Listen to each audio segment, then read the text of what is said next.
یادم رفت. غافل دادیم دل به دستت، ما را یاد و تو را فراموش.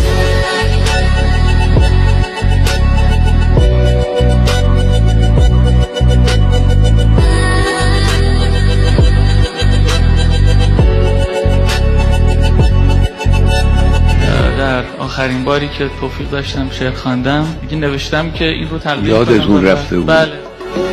رسوایی دیگری. یه بیتی من اونجا خوندم، یادتونه؟ بله. غافل دادیم دل به دستت، ما را یاد و تو را فراموش. بله من البته که دل ما به دست شما. غافل دادیم دل به دستت، ما را